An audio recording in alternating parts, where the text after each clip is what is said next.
idan zuciya ta ya amu kauna a furta. Lallai jarumi ya fara ranar bajinta. Assalamu alaikum wa rahmatullahi ta'ala wa barakatuh. Masu sauraron barkanmu da wannan lokaci da fatan muna cikin ƙoshin lafiya. Kwanakin baya na ce zan kawo muku littafi sai dai ban samu ba dama, kuma har yanzu dai ban samu dama ba. Haka shine yasa na ce to bari in wakilta ɗan uwana Fahad ya riga karanto muku labari da yardar Allah. Da haka ku kasance da Fahad a cikin YouTube channel ina mai suna Shu'ara Muhammad TV.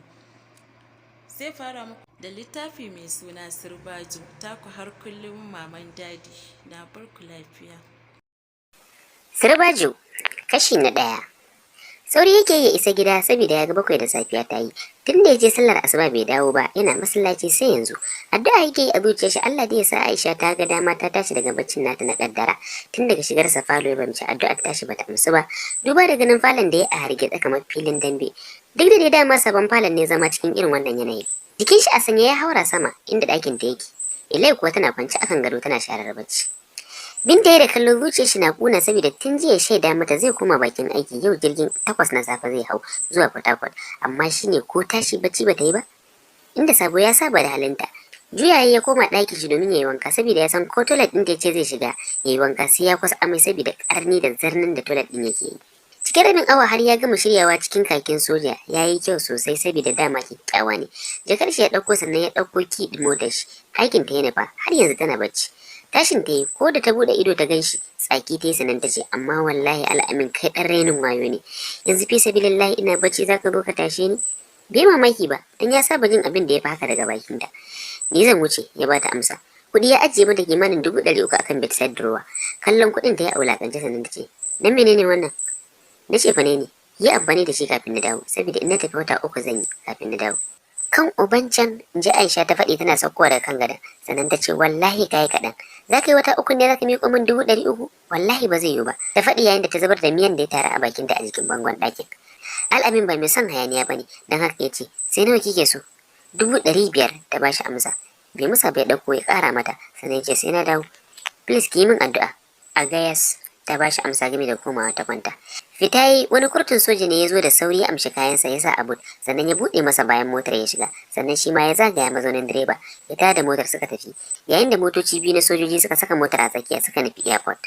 Suna zuwa kai tsaye jirgin ya shiga, don tuni aka gama shirya komai, jirgin sai ya ɗaga zuwa River State. Tunda Al'amina ya fita ta ci gaba da baccinta bata tashi ba sai tara, sannan ta miƙe ta shiga bayi ta yi alwala ta yi sallar asuba. Tana idarwa kicin ta nufa, madara ta kwaba a kofi da milo ta zuba ruwan sanyi ta juya yayi kauri kamar chocolate, ta ɗauko gorar faro ta dawo falo ta fara sha. A duniya babu abin da Aisha ta tsana irin girki, san ba ta san shi yasa ma bata iya ba. Zaman take da wuya ta ji ana ringin bell, da sauri ta je bakin kofar ta leƙa danganin waye. Ihu ta sa tun kafin ta bude kofar, tana budewa suka rungume juna ita da bakin nata. Kawayenta ne so biyu. Kai tsaye ɗakin Al'amin ta musu masauki dan ba ta son Sarina da in suka je nata ɗakin. A falon shi suka zauna hira suka shiga yi da wacce ta dace da wacce bata dace ba. Su yi gulmar wannan su yi na wancan. Can kuma ta fara ba su labarin yadda suke kwanciyar aure da mijinta, kamar yadda suka saba, wa iyazu billahi. Shewa suka yi kawai suna ƙara zaga ta suna faɗin Ishat baby ba ki da wasa. Dariya ta yi ta ba su labarin yadda suka rabu yau da Al'amin. Ɗaya daga cikin ƙawayen nata mai suna Roki ta ce, ko mutuniyar, kina wuta muna binki da fetur. Ina na salari din, tunda kin tatsa mu ma sai ki san mana ko ya kika ce Zuli baby. A wannan gaskiya ne, wacce aka kira da Zuli ta bada amsa. Isha ce ta fara magana, haba sisters, har sai kun roƙa, ai kun wuce hakan a gurina, dan haka kwantar da hankalinku. Ni fa wallahi kun fiye min shi so 1000 a gurina, dan ni Al'amin da shi da banza duka ɗaya suke. Kuma saboda na san zan baku naku kasan ne ya saka na ce sai ya ƙara min kuɗin, dan haka zan baku 200 ku raba. Ihu suka yi suka rungume da suka haɗa baki gurin faɗin hayye sai madan Allah ya biya hajiya. Asalin labarin, Al'amin Jibril Suleiman shine cikakken sunan shi. Matashi ne ɗan shekaru 35 da haihuwa. Ɗaya ne ga RT Major General Jibril Suleiman. Mahaifin shi ɗan asalin garin Kano ne, a wata unguwa da yake kira da lungun Gabari. Can ne asalin tushensu, amma sanadin aikin soja yasa ya dawo Kaduna da zama. A Malalle yake da zama a layin Sultan Road. Hamshakin mai kuɗi ne a jihar Kaduna domin a jerin masu kuɗin Najeriya in aka ce ɗaya to tabbas shine na biyu. Matar shi ɗaya mai suna Hajiya Binta, suna kiranta da Umma, yaran su 4. Kabir shine na fara sannan Al'amin, sai Munawwara da autarsa Amal. Gidan Alhaji Jibrin gida ne gidan tarbiyya dan yaran su gaba ɗaya babu mai halin banza. Mahaifiyarsu na ba su tarbiyya daidai gwargwado. Kuɗi bai sa ta yi watsi da tarbiyyar yaranta ba. Tun bayan da mahaifinsa ya ritaya ya koma fannin business na ƙasa da ƙasa. Yana da kamfanoni a faɗin jihohin Najeriya, mutum ne shi mai tsoron Allah. Ba shi da buri da ya wuce a yaransa ya sami mai gadinsa a gidan soja. Kullum addu'ar shi kenan. Inda Allah ya taimake shi ya bashi al'amin, tun da al'amin ya fara mallakar hankalin kanshi ya je na sha'awar zuwa aikin soja. Ko da tunda mahaifinsa da batun ba karamin farin ciki yayi ba a yi sati bai samo mishi aikin da yake akwai hanya. Shi ko Kabir accounting ya karanta, yanzu haka yana aiki a CBN. Yana da mata ɗaya da yaron shi guda ɗaya mai suna Walid, kasancewar sunan abban sa yace. Munawwara ko yanzu tana JS3 yayin da Auta Amal ke primary 4. Tunda Al'amin ya fara aikin soja gaba ɗaya hankalin shi mai da shi bangaren aikin shi. Kullum burin shi ya taimaki ƙasarsa. Lokacin a Kaduna ya fara aiki kafin a yi postin ɗin shi zuwa Abuja. Kamar kullum yau ma ya taso daga aiki da misalin karfe 11 na dare. A NDA yake aiki don haka ta Badarawa ya biyo don zai fi mishi saukin isa gida. Ya wuto bus stop kaɗan daidai ga Ladima Road jikin katangar gidan Baba Boss. Ya kanta tsugune tana kuka, ga gurin yayin shiru babu mutane.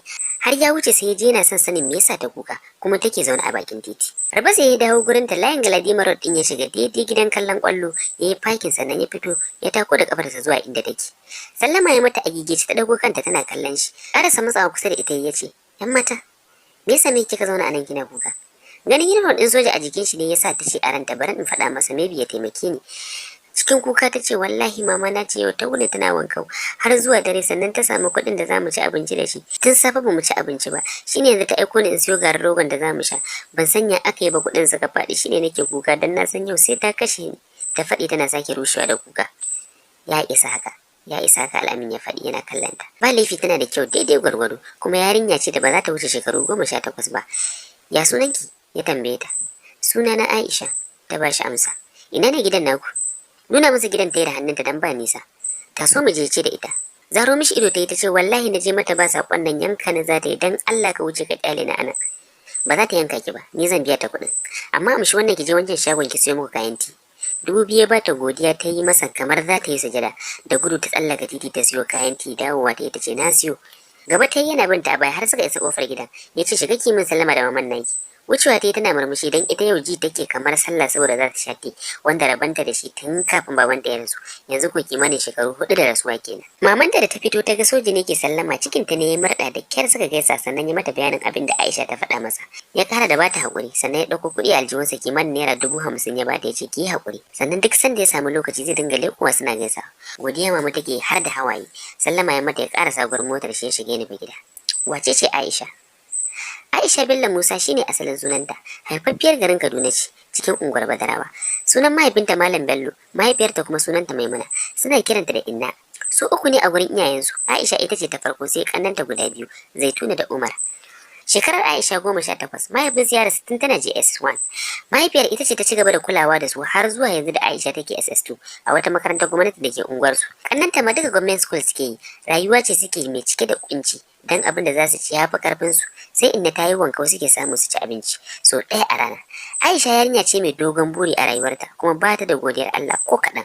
Ta haɗa da Ruki da Zuli ne a makarantarsu inda halinsu ya zo ɗaya suka kulla ƙawance. Ba su da aiki da ya wuce su yi gulmar ƙawayensu har gida an sha biyu Aisha akan ta yi gulmar wata akwai ta. Mahaifiyarta mace ce mai sakaci da tarbiyyar yaranta tun bayan mutuwar mijinta wanda hakan ya samu asali ne sanadin zafin talauci da suke fama da shi. Kwatsam sai gashi Allah ya turo musu Al'amin. Tunda Al'amin ya tafi bai sake zuwa gidan ba, asali ma baya biyowa ta unguwarsu. Aisha ta fi inda damuwa da rashin zuwan shi, saboda tunda ta dora ido akan shi ta ji ta kamu da san shi. Har bakin titin unguwarsu take zuwa ta tsaya ko za ta gan shi. Babban abin da yasa take son shi, namiji ne na nuna wa kawa. Ita ko ba ta da buri da ya wuce a ce ta burge kawayenta. Yau Juma'a da wuri Al'amin ya taso daga aiki, ta Badarawa ya biyo har ya wuce layinsa Aisha, sai ya tuno da ita, dan shi har ga Allah ya manta da su tun bayan barin shi gidansu. Kwana ya shiga layin daidai kofar gidan ya tsaya. Aisha ce a tsaye a zauren gidan kai ba dan kwali ta kira mai agwaluma. Tana siya tun a gurin ta fara sha. Faɗi take kai malam wannan da tsami. Mamaki ne cika Al'amin ganin ta da ya a haka. Gashi ta sa wata riga da ta bayyana halittar jikinta dan har ta sama riga ana ganin su. Hon ya mata da sauri ta kai duban ta inda ta ji hon din. Da gudu ta karasa fitowa ta nufe shi da sauri Al'amin ya dauke idan shi daga kallanta saboda yanda take gudun ya saka halittar kirjinta yin wani juyi na musamman saboda Allah ya wadata ta da su. Karasuwa ta jikin mota tana dariya. Sanda zuwa soja sunan da ta kira shi da shi kenan. Daurewa yayi murmushi ya ce yawa kanwata. Ka shigo mana daga ciki ta bashi amsa. Fitowa yayi suka shiga zauren gidan. Gaishe shi ta yi amsa sannan ya ce, "Lalle ba kya son shiri da ni tunda ba kya mu'amala da dan kwali." Kunya ce ta kama ta da gudu ta shiga gida ta sako hijab sannan ta faɗa wa inna sojan rannan ya zo.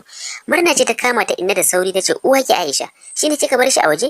Yi sauri ki je ki kira shi ya shigo ciki." Da sauri ta dawo gurin shi ta mishi iso zuwa cikin gida.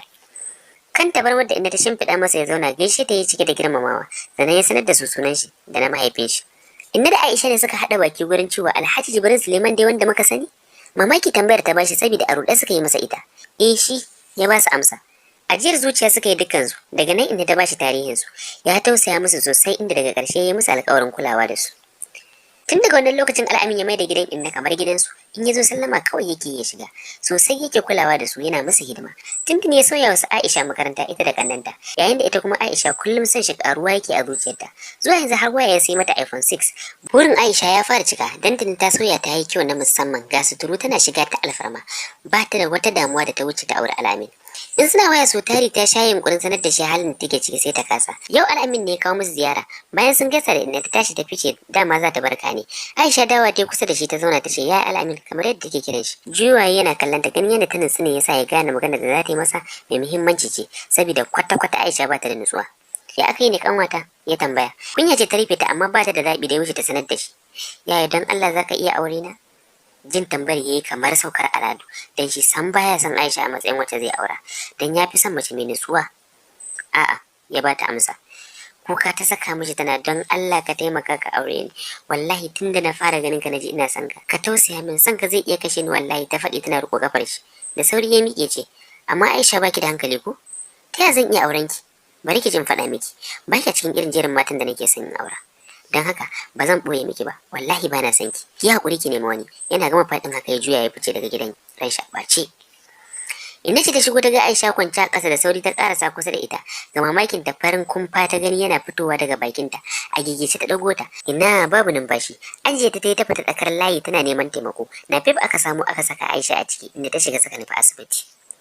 Ko da isa asibitin likitoci suka rufe a kanta sai da suka share awanni 2 sannan suka fito. Inda da sauri ta sha gaban ɗaya daga cikinsu. Likita ya aka yi ya jikin nata? Da sauki ya bata amsa. Sannan ya ce ki biyo ni ofis. Ya juya ya nufi ofis ɗin shi inda ta bi shi a baya. Bayan sun zauna ne likitan ya ce mama me yasa yarinyar ki har take yunkurin kashe kanta ta hanyar shan fiya-fiya. Hankalin inda ne ya tashi da jin abin da likita ya ce. Da kyar ta bashi amsa da wallahi ban sani ba. Ni dai na san bata da wata damuwa don ko yau ma lafiya na fita na barta. Dawowa ne na ganta a yadda na kawo muku ita. Murmushi likitan ya yi sannan ya ce ki tuntube ta tabbas akwai abin da yake damunta. Za ki iya zuwa ki ganta dan ta jima da farkowa. Godiya inda ta yi wa likitan sannan ta nufi ɗakin da Aisha take. Tana shiga suka haɗa ido da ita da sauri ta ƙarasa bakin gadon ta rikota. Kuka Aisha ke tana cewa inna na shiga uku Al'amin ya ce baya sona wallahi inna ina son shi. Zan iya rasa raina akan sa ki taimake ni inna. Dan ƙari. Ita ce kalmar da ta fito daga bakin inna. Ajiyar zuciya ta yi sannan ta ce Aisha in ban da rigima irin taki ina ke ina Aminu. Aminu ai ya fi ƙarfinki. Nesa ba kusa ba. Shine dan shirme har da yunkurin kashe kanki saboda shi. To wallahi in bace kike ki farka Aminu ba zai so ki ba saboda ke ba tsara auren sa bace. Kuka ta sawa inda kamar za ta mutu hankalin inda tashi ya Alhamdulillahi rabbil alamin. Masu sauraron mu kasance da ku a gobe inda zamu kawo muku kashi na 2 da yardar Allah. Mun gode da kasancewar ku tare da mu.